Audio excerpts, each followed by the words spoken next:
Good morning, dear students. We are again back on your own platform of Biology Nagari with a very interesting topic. Yes, it is exactly belonging from the zoology of class 12th.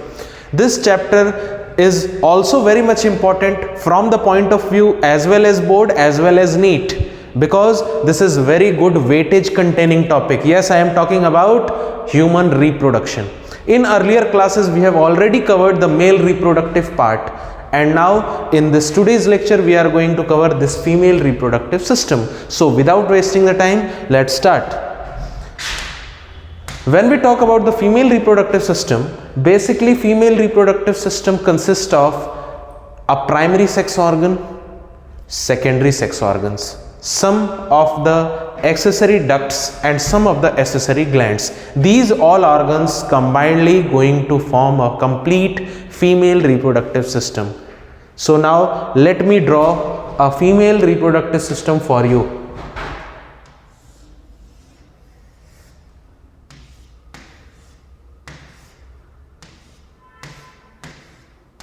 Beta, this is female reproductive system. This is a diagrammatic representation of female reproductive system. These are the walls of endometrium. These are the walls of endometrium. This is the cervix and this is the vagina. This is the fundus. Beta, this is somehow a female reproductive system looks like. Now see, let us label on this diagram. This is fundus.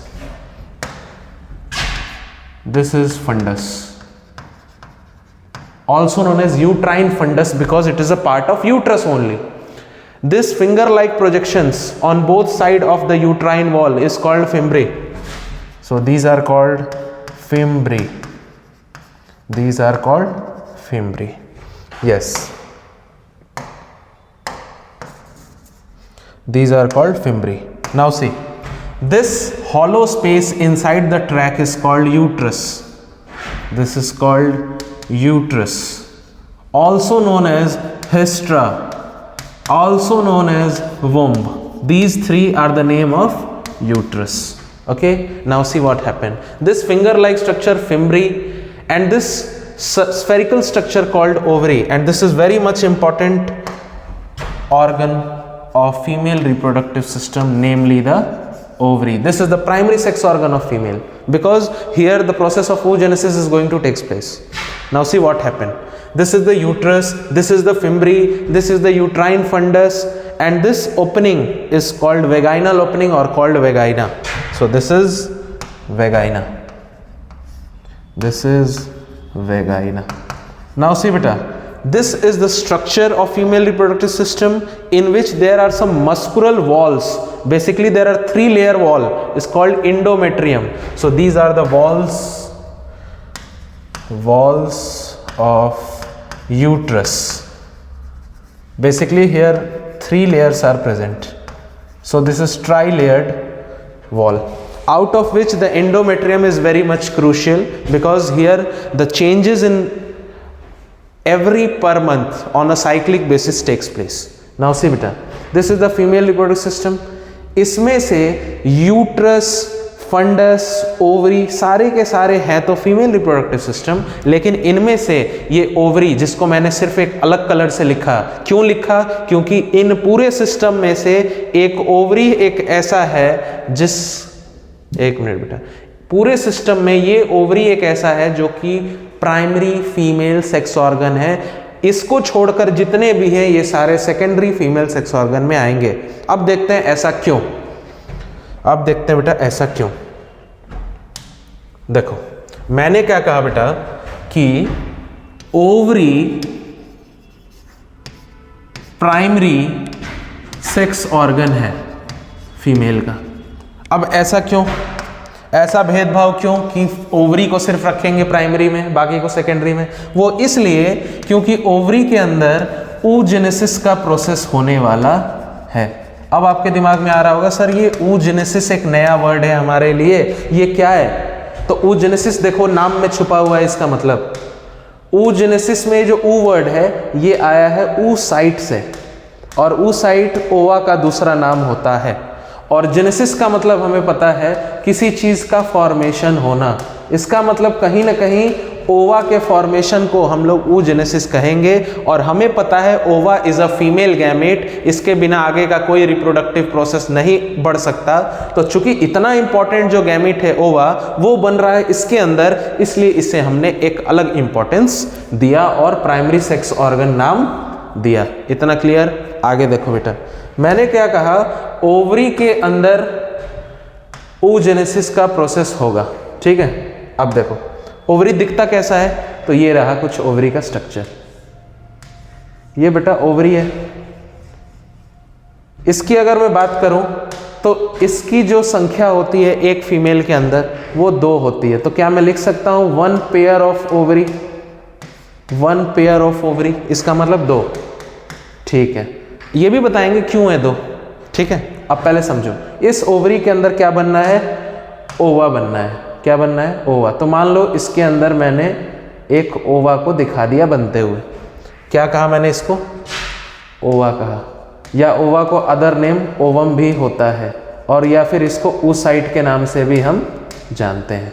अब देखो होगा क्या, ovary के अंदर जब ओवा का formation होता है, this process is called oogenesis, और जैसे ही ये ओवा कंप्लीटली मैच्योर हो जाता है, बन जाता है ओवरी के अंदर, ओवरी इस ओवा को यहाँ से बाहर निकाल देती है। और जब एक कंप्लीट मैच्योर्ड ओवा ओवरी से बाहर आता है, this is called ovulation, this is called ovulation. अब आप फिर बोलेंगे कि सर फिर एक नया वर्ड आपने हमारे सामने लाकर रख दिया। हाँ, ओव्यूलेशन क्या है, द रिलीजिंग आउट ऑफ ओवा from the ovary outside into the coelom cavity. अब देखो सिलोम कैविटी क्या है, ओवरी और फिम्बरी के बीच में जो खाली स्पेस था उसे हम क्या कहते थे, सिलोम कैविटी कहते थे। क्या कहते थे, सिलोम कैविटी कहते थे। क्या होता है coelom cavity, it is the space between ovary and fimbriae, ovary and fimbriae, इन दोनों के बीच में जो खाली जगह है यहीं पर निकल करके ओव्यूलेशन होगा on the 14th day of menstrual cycle. अब देखो, अभी तक हमने ये देखा कि एक फ्लो चार्ट बनाते हैं फीमेल रिप्रोडक्टिव सिस्टम का। Flow chart, female reproductive system को हमने 2 कैटेगरीज में बांटा। फीमेल रिप्रोडक्टिव सिस्टम में हमने ये देखा कि कुछ होते हैं प्राइमरी सेक्स ऑर्गन्स, कुछ होते हैं एक्सेसरी डक्ट्स जो कि रास्ता का काम करेंगे, कुछ होते हैं एसेसरी ग्लैंड्स,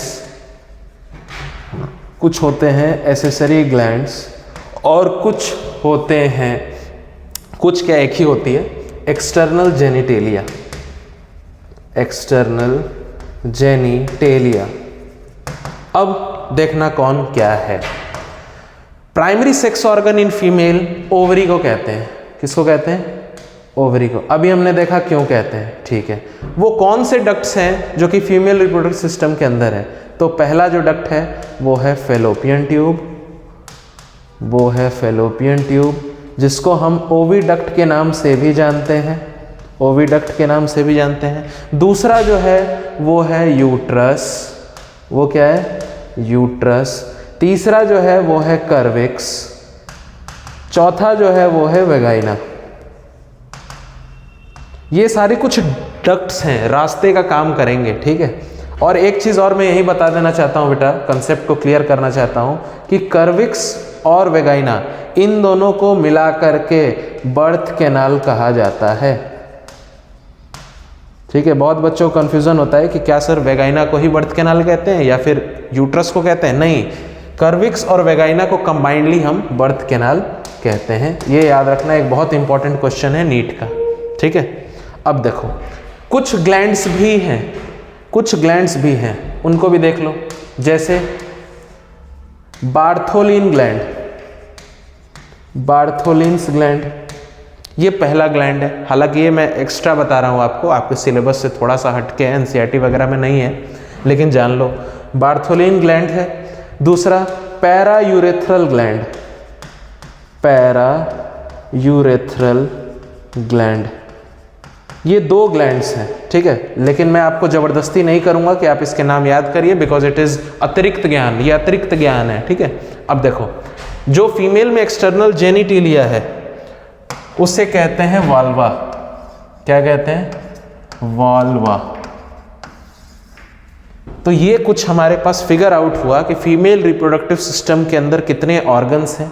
अब एक एक का फंक्शन डिस्क्रिप्टिव मैनर में देखते हैं, तो उसके लिए हमें फिर आना पड़ेगा अपने एक डायग्राम पे। तो फिर आते हैं बेटा, एक डायग्राम बनाते हैं।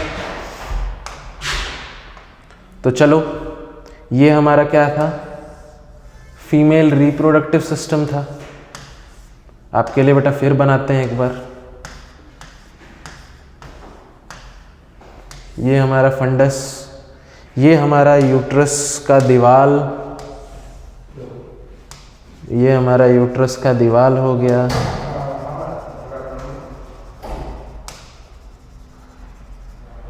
इधर भी बना दिया दीवाल भाई, ये बन गया हमारा यूट्रस का दीवाल बेटा, है ना, यूट्रस का दीवाल।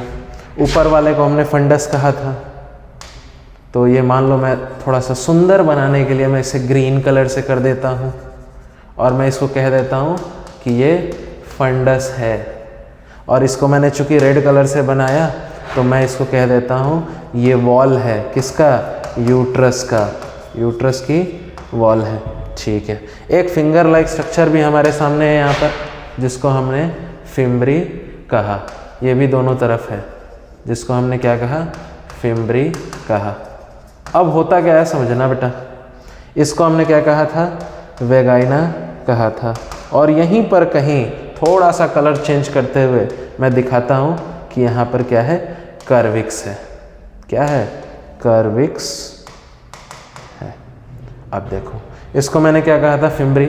अब देखो, ये फिम्ब्री से लेकर के और पूरे यूट्रस के दीवाल तक, यहाँ से लेकर, देखो मैं यहाँ पर शेड करने की कोशिश करता हूँ, फ्रॉम हियर टू हियर, यहाँ से यहाँ तक का ये जो डिस्टेंस है इसे हम फैलोपियन ट्यूब कहते हैं। क्या कहते हैं? फैलोपियन ट्यूब कहते हैं। इसको ओविडक्ट के नाम से भी जाना जाता है, इसको ओविडक्ट के नाम से भी जाना जाता है। अब समझो, इसका मतलब कहीं ना कहीं this fimbriae is also a part of fallopian tube, this U shaped bend part is also a part of fallopian tube. तो अब देखते हैं कि बेटा फैलोपियन ट्यूब को थोड़ा सा डिटेल में, क्योंकि कभी कभी यहाँ से क्वेश्चन आता है। अगर मैं फैलोपियन ट्यूब को डिटेल में देखूं बेटा, तो इसमें 4 पार्ट्स हैं। इसमें क्या है? 4 पार्ट्स, मतलब 4 पार्ट्स मिलकर के एक कंप्लीट फैलोपियन ट्यूब को बनाते हैं। फर्स्ट पार्ट इज कॉल्ड, ये फिंगर लाइक स्ट्रक्चर, फिम्ब्री। तो पहला पार्ट क्या है? फिम्ब्री है। दूसरा पार्ट क्या है? ये यू शेप जो बेंड स्ट्रक्चर दिख रहा है, ये हमारा दूसरा पार्ट है, जिसको हम क्या कहते हैं? इनफंडीबुलम। क्या कहते हैं? इनफंडीबुलम। थर्ड पार्ट जो है उसके बारे में बताता हूं। जब ओवरी यहां से ओवा निकालेगी on the 14th day of menstrual cycle, तो फिम्ब्री के रास्ते ये एक साइट तक जाएगा, फैलोपियन ट्यूब के एक साइट तक जाएगा, और उस साइट को हम कहते हैं एम्प्यूला। क्या कहते हैं? एम्प्यूला। हाँ, यही है वो थर्ड पार्ट। ये थर्ड पार्ट जो है वो एम्प्यूला ही है। और फाइनली जो पार्ट आकर के यूट्रस के दीवालों में लग जा रहा है, मतलब this part, I am talking about this part, this is called isthmus. क्या बोलते हैं इसको? इस्थमस। तो इसका मतलब इस्थमस, एम्प्यूला, इनफेंडिबुलम और फिम्ब्री, ये चारों मिलके फैलोपियन ट्यूब को बनाते हैं। तो there are 4 parts of fallopian tube. Fimbriae, finger like projection, इसका काम है ओवरी जैसे ही ओवा निकालेगी अंदर ले लेगा और रास्ते में आगे बढ़ा देगा। Infundibulum closest part to the ovary होता है, ये याद रखना है, क्वेश्चन आता है। ये जो इनफेंडिबुलम है, it is the closest part from the ovary. ठीक है। एम्प्यूला मैंने उस जगह को कहा जहां पर स्पर्म और ओवा मिलेंगे, ओवा यहां तक आएगा ट्रेवल करके। और इस्थमस सबसे closest part to the uterus है। इस्थमस क्या है? It is the closest part to the uterus, closest part to the uterus. इतना आया क्या? Very good. अब आगे बढ़ते हैं। डायग्राम वगैरह बना लेना ज़रूरत पड़े तो। अब आगे बढ़ते हैं। देखो, हमने देखा कि प्राइमरी सेक्स ऑर्गन का काम था oogenesis करना, ओवा बनाना, और बाकियों का काम था उस बने हुए ओवा को फर्दर प्रोसेस के लिए आगे बढ़ाना। अब देखो यहां पर समझना एक चीज, अब आपके दिमाग में क्वेश्चन आना चाहिए कि ओवा कब बनना स्टार्ट होगा एक फीमेल के अंदर। तो ओवा जब फर्स्ट बार बनना शुरू होता है, that is the age of menarche, मतलब menarche is the first menstrual cycle, मैं ये भी कह सकता हूँ। अब आपके दिमाग में आएगा सर ये मेंस्ट्रुअल साइकिल सुना सुना सा है, लेकिन ये होता क्या है? तो आपको बता दूं थोड़ा सा मेंस्ट्रुअल साइकिल के बारे में। तो menstrual cycle is a biological cycle which is present in all female primates. It comes at every 28 to 30 day interval. ये एक पीरियोडिक साइकिल है, बायोलॉजिकल साइकिल है। कुछ रूमिनेंट एनिमल्स में इसे हम ओएस्ट्रस साइकिल के नाम से भी जानते हैं, लेकिन ह्यूमन बींग्स में इसे मेंस्ट्रुअल साइकिल या मेंस के नाम से भी जानते हैं। बोलचाल के भाषा में इसे पीरियड्स भी कहते हैं। ठीक है, ये हर मंथली बेस पर आना है। आने के पीछे का रीज़न ये है ताकि हर month ovary can ejaculate a single ova for the scope of pregnancy that month. उस मंथ में प्रेगनेंसी हो सके उसके लिए एक स्कोप है ये हर मंथ। ठीक है, ओवरी ने ओवा निकाला तो भाई स्पर्म आएगा, तो ओवा से मिट करके आगे का फर्टिलाइजेशन होगा, जाइगोट बनेगा, एक बच्चे तक का कहानी पूरा होगा। लेकिन अब सवाल है कि अगर ओवा निकला, स्पर्म नहीं आया, तो क्या होगा उस ओवा के साथ? तो ओवा विल बी डीजेनरेटेड, अपने आप डीजेनरेट हो जाएगा। 4 से 5 दिन तक वेट करेगा, इससे ज़्यादा वेट नहीं करेगा। ठीक है, अब देखो मैंने क्या बोला, एज सून, जैसे ही कोई लड़की प्यूबर्टी के एज में एंटर करती है, प्यूबर्टी का मतलब ऑनसेट ऑफ सेक्सुअल मैच्योरिटी, जो कि 13 से 14 का एज है, थोड़ा 12-13 भी हो सकता है। ठीक है, ये जो 12 से 13 का एज है फीमेल्स में, जैसे ही एक लड़की एक प्यूबर्टी एज में एंटर करती है, उसके हाइपोथैलेमस क्या करते हैं? GnRH नाम का हार्मोन रिलीज करना शुरू करते हैं। और ये GnRH है क्या? This is actually gonadotropic releasing hormone, gonadotropic releasing hormone. और जैसे ही उसके hypothalamus gonadotropic releasing hormone release करते हैं, ये GnRH जाता है उस लड़की के एंटीरियर पिट्यूटरी के पास, और वहां जाते ही एंटीरियर पिट्यूटरी भी 2 हार्मोन वहां से निकालना स्टार्ट करते हैं, जिसका नाम है FSH फॉलिकल स्टिमुलेटिंग हार्मोन, और दूसरा LH ल्यूटिनाइजिंग हार्मोन। और ये दोनों क्या है? ये दोनों गोनेडोट्रोपिन्स हैं। मैंने क्या कहा? ये दोनों क्या हैं? ये दोनों गोनेडोट्रोपिन्स हैं। तो अगर ये गोनेडोट्रोपिन्स हैं तो इनका एक्ट होगा गोनेड्स पर, और फीमेल का गोनेड्स ओवरी है, हम पढ़ चुके हैं। तो इसका मतलब ये दोनों कहाँ काम करेंगे? ओवरी पर। और ओवरी पर जैसे ही काम करेंगे, ओवरी अपने अंदर से 2 और हार्मोन्स निकालना स्टार्ट करेगी, और उन 2 हार्मोन्स का नाम है oestrogen and progesterone. Oestrogen and progesterone. और चूंकि ओवरी इसको रिलीज कर रही है इन दोनों को, तो इन दोनों को हम लोग ओवेरियन स्टीरॉयड कहते हैं। क्या कहते हैं? Ovarian steroids.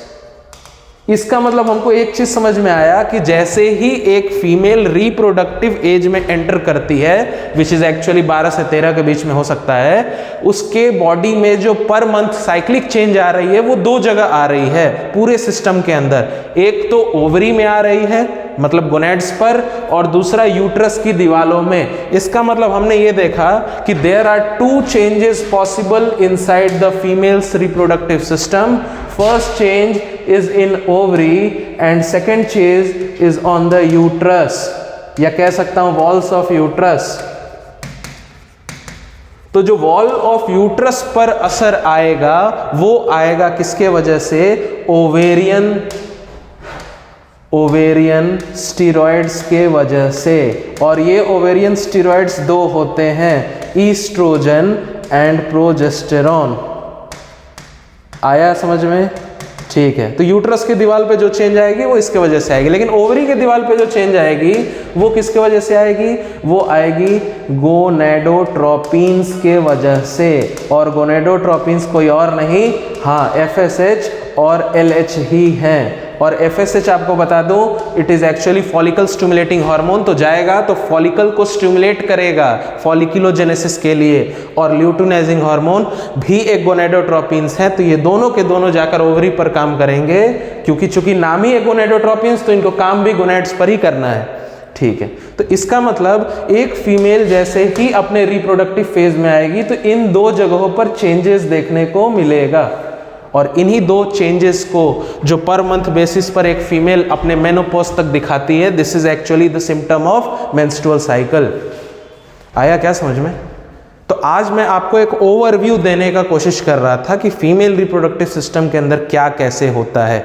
अब जितने भी ऑर्गन्स मैंने बताए थे उनका एक फंक्शन डिनोट करवा देता हूं। तो चलो बेटा आगे बढ़ो। मैंने क्या कहा कि सबसे पहले हमने क्या देखा था? ओवरी। पहले क्या देखा था? ओवरी। उसके बाद हमने क्या देखा था? यूट्रस। ठीक है, उसके बाद हमको मिला था फंडस। ठीक है, उसके बाद हमें मिला था कर्विक्स, ये भी सही है। उसके बाद फाइनली हमको मिला वेगाइना। आया? अब इन सबको एक बार समझ लो। ओवरी का क्या काम था? oogenesis कराना, और इसी वजह से हम इसे प्राइमरी सेक्स ऑर्गन भी कह रहे थे। ठीक है, इतना याद रखना। दूसरा, यूट्रस का क्या काम है? यूट्रस बेसिकली इन पर जो दीवारें हैं, इन पर जो वॉल्स हैं, जिसको हम लोग बेसिकली एंडोमेट्रियम, मायोमेट्रियम और पेरीमेट्रियम, 3 वॉल कहते हैं, इनके वॉल्स का बनना, फॉर्मेशन और डिस्ट्रक्शन, बिगड़ना, ये पर मंथ बेसिस पर होता है मेंस्ट्रुअल साइकिल के अंदर, स्कोप बनाने के लिए प्रेगनेंसी के। तो इनमें वॉल्स में जो चेंजेस आएगी ये बहुत जरूरी है मेंस्ट्रुअल साइकिल के अंदर। ठीक है, यूट्रस को हम लोग वुम्ब के नाम से भी जानते हैं, या फिर इसे हम एक टर्म हाइस्ट्रा भी कहते हैं। ठीक है, अब फंडस के बारे में बेटा अगर मैं बात करूं तो फंडस क्या है? फंडस बेसिकली इसको हम लोग यूट्राइन फंडस के नाम से भी जानते हैं। क्यों? क्योंकि it is a part of, because it is a part of uterus only. ये यूट्रस का हिस्सा है, इसलिए हमें यूट्राइन फंडस भी कहना पड़ता है। इसका फंक्शन हम देखेंगे कि जैसे ही ब्लास्टोसिस्ट कंडीशन हो जाएगा, इम्प्लांटेशन हो जाएगा, तो फंडस से एक हाथ निकलेगा, वो बच्चे को वहाँ पर पकड़ा रहेगा इम्प्लांटेशन के बाद, ताकि वो बच्चे का साइज़ वगैरह जब बढ़ता है तो उस वेट को वहाँ पर कैरी करने के लिए ज़रूरी होता है। फिर हम कर्विक्स की अगर बात करें तो कर्विक्स बेसिकली क्या करेगा, आगे हम देखेंगे डिटेल में, कि ये स्पर्म जैसे ही आ जाएगा, स्पर्म को ये एनर्जी देगा। किस फॉर्म में एनर्जी देता है? फ्रक्टोज के फॉर्म में एनर्जी देता है, ताकि वो स्विम करके एम्प्यूला तक पहुंच सके। ठीक है, वेगाइना की बात करूं तो इस वेगाइना को हम लोग इजैकुलेटरी कैनाल भी कहते हैं। Ejaculatory canal. क्यों इजैकुलेटरी कैनाल? क्योंकि मेल का जो पेनिस होगा उसे इजैकुलेशन यहीं पर करना है, इसलिए हम लोग इसे इजैकुलेटरी कैनाल भी कहते हैं। और हमने देख रखा है कि ये जो बेटा कर्विक्स और वेगाइना है, इन दोनों को एक साथ मिलाकर के हम लोग बर्थ कैनाल कहते हैं। इतना में कोई दुख दर्द किसी को? ठीक है, तो आज मैं सिर्फ एक ओवरव्यू देना चाहता था। चूंकि अभी हम स्टार्ट कर रहे हैं क्लास 12 का सेशन, तो हम बहुत ज़्यादा तेज़ी में नहीं बढ़ेंगे। ठीक है, इतना होपफुल क्लियर। कोई भी डाउट हो आप कमेंट बॉक्स में डाउट करिएगा, हम उसका नेक्स्ट लेक्चर लाएंगे। Thank you.